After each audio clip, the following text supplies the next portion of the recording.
وہ اولاد جس کی شادی ہو گئی ہے اس کی بہت بڑی ذمہ داری ہے کہ وہ بیلنس رکھے اپنی فیملی اور ماں باپ کے درمیان، جو ماں باپ کے حقوق ہیں وہ ادا کرے، جو بیوی بچوں کی ذمہ داریاں ہیں انہیں ادا کرے، بیلنس رکھے۔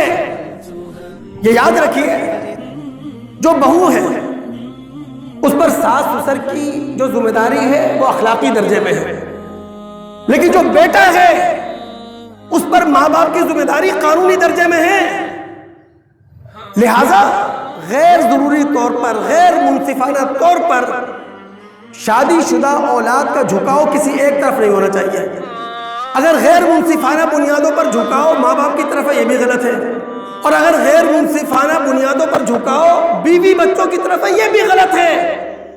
صاحب ایمان وہ ہے، صاحب عمل وہ ہے جو شادی کے بعد اپنی فیملی اور ماں باپ ان رشتوں کے درمیان بیلنس قائم رکھے۔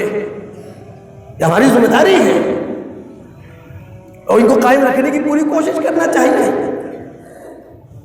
ماں باپ چونکہ عظیم تر رشتہ ہے دوستو، آج سے ہی تہیہ کر لیں، آج سے ہی اللہ تعالیٰ سے وعدہ کر لیں، کبھی بھی ان رشتوں کو بازار کے اندر ڈسکس نہیں کریں گے، یعنی ان مقدس رشتوں کو بازاری رشتے نہیں بنائیں گے۔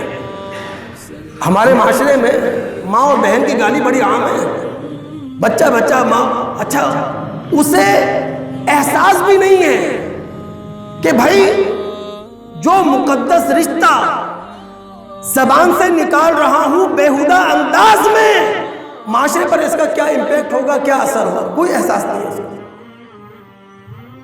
مقدس اور محترم رشتوں کو کبھی بھی بازار میں ڈسکس نہیں کریں، بازاری انداز میں زبان سے نہ نکالیں۔ متفق علیہ روایت ہے، عبداللہ بن عمر رضی اللہ تعالیٰ عنہ راوی ہیں، نبی علیہ السلام نے فرمایا من الکبائر، کبیرہ گناہوں میں سے ہے، شتم الرجل والدیہ، کہ کوئی آدمی اپنے والدین کو برا بھلا کہے، کوئی شخص اپنے ماں باپ کو گالی دے۔ اب فوراً سوال کھڑا ہوا کہ اللہ کے رسول صلی اللہ علیہ وسلم کون ایسا بدبخت ہوگا، کون ایسا بدنصیب ہوگا جو اپنے ماں باپ کو گالی دے؟ اللہ کے رسول نے فرمایا کہ اگر ایک شخص دوسرے کو ماں باپ کی گالی دیتا ہے اور پلٹ کر وہ بھی جواباً ماں باپ کی گالی دیتا ہے تو یہ ماں باپ کو گالی دینے کے مترادف ہی تو ہے۔ اور اگر دوستو جانے انجانے میں ماں باپ کے حوالے سے ہم سے کوئی کوتاہی ہوئی ہو، آج ہی اللہ تعالیٰ سے توبہ کریں، آج ہی اللہ تعالیٰ سے استغفار کریں۔ یاد رکھیے دنیا کی تمام نعمتوں میں سب سے بڑی اگر کوئی نعمت ہے وہ ماں اور باپ کی شکل میں ہے، اس سے بڑی کوئی نعمت دنیا میں نہ کوئی تھی نہ ہو سکتی ہے۔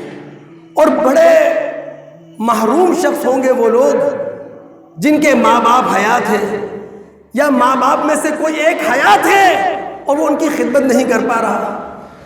یاد رکھیے ہمیں یہ بات یاد رکھنا چاہیے کہ کبھی ہم بھی گوشت کے لوتھڑے کی مانند ماں باپ کی گود میں تھے، آج اگر پل کر جوان ہوئے ہیں، شادی ہو گئی ہے، بال بچوں والے ہو گئے ہیں، تو یہ کس کے احسانات ہیں؟ سارے ماں باپ کے احسانات ہیں۔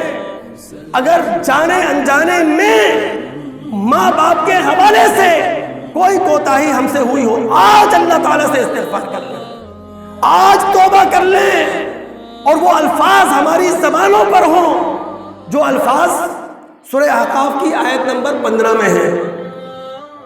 اے اللہ، اب تک میں جذبات کی روح میں بہتا رہا، اب تک میں اپنی من مانی کرتا رہا، اب تک میں اپنے نفس کی سنتا رہا۔ رب اوزعنی، اے اللہ مجھے روک لے، اے اللہ مجھے تھام لے، اے اللہ مجھے سنبھال لے کہ اب میں جذبات کی روح میں نہ بہوں۔ ان اشکر نعمتک التی انعمت علی وعلی والدی، اے اللہ مجھے توفیق دے کہ میں آپ کا شکر ادا کروں ان فضائل پر، ان عنایات پر جو آپ نے مجھ پر اور میرے والدین پر کیے ہیں۔ وَأَنْ أَعْمَلَ صَالِحًا تَرْضَاهُ، اے اللہ مجھے توفیق دے میں وہ عمل کروں جس عمل سے تو راضی ہو جائے۔